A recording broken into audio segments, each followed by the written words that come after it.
As we shift our focus now to the backhand volleys, you'll see that many of the same principles we learned on the forehand volleys still apply. It is even more critical on the backhand side that you work with the continental grip to create leverage in your wrist. Notice the strong wrist position and the big L shape created between the racket and the arm. Watch how it never breaks down in the action. Maintaining this strong wrist position provides solid support to the racket face at contact for the various types of backhand volleys. To execute the basic one-handed backhand volley with underspin, your first reaction is a hip and shoulder turn so that your body is facing the point of contact. With the help of your opposite hand on the throat of the racket, you prepare the racket head so that it is positioned back near your opposite shoulder. You want to avoid taking the racket head too far back, getting it behind your body in your preparation. In this position, your hitting arm is bent and your elbow is centered between your shoulders. You can see the qualities of a strong foundation are in place, and the body weight is loaded onto the left side, ready to drive forward into contact. As the ball approaches, the body weight begins the action driving forward as the elbow begins to straighten out, sending the racket head into contact. The racket face is slightly open and produces a little underspin, making contact between the shoulders. You want to make contact just before your arm straightens out completely, which leaves you with a minimal follow-through after contact. The volley action comes from the elbow straightening out, not a swinging motion from the shoulder. The preparation drill we use for the forehand volley also works well for backhand volleys. Position yourself against the back fence as you reflex volley with your partner. If your racket head hits the fence in your preparation, you have too much backswing.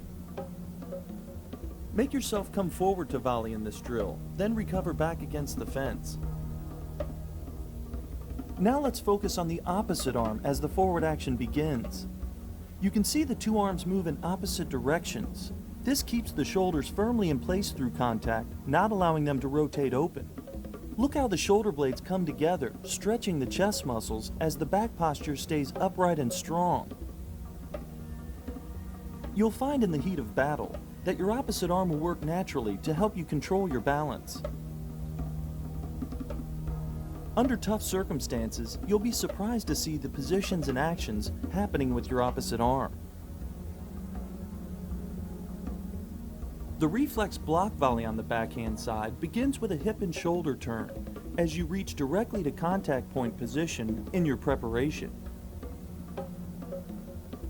As your arm straightens out for contact, the racket head becomes more solid at impact, blocking the ball as you maintain the big L shape. Using the exact same preparation as the deep block volley, you can totally disguise the drop volley. You prepare the racket to contact point position and get ready to catch the ball on the strings as the arm and racket again work like a shock absorber. On impact, the racket head will flex and recoil, taking the majority of the pace off the ball.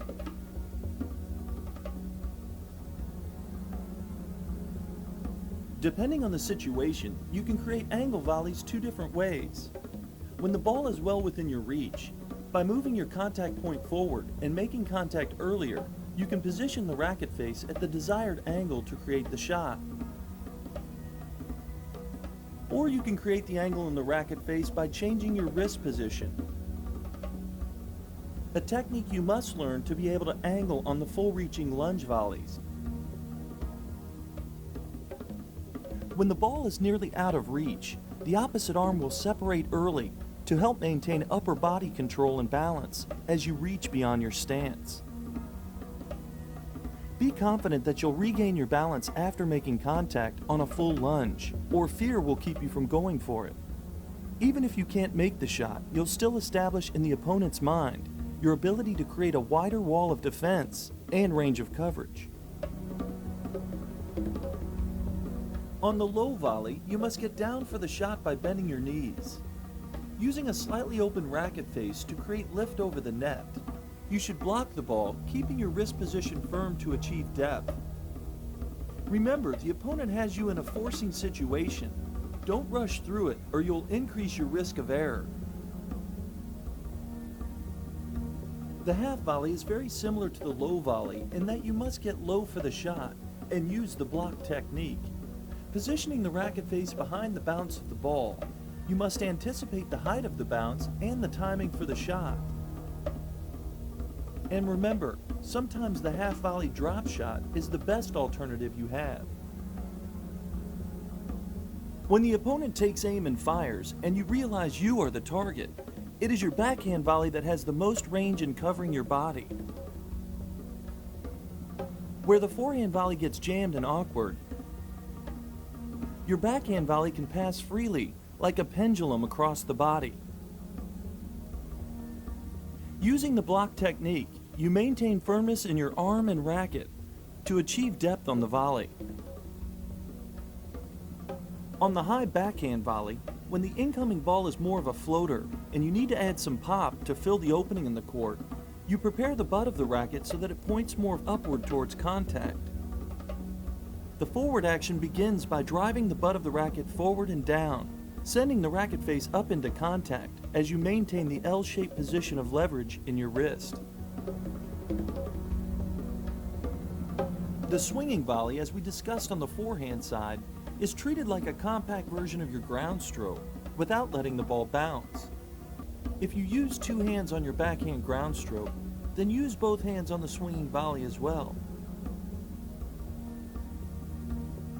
Using your normal ground stroke grips, position yourself so you can work with the ball within your preferred contact zone.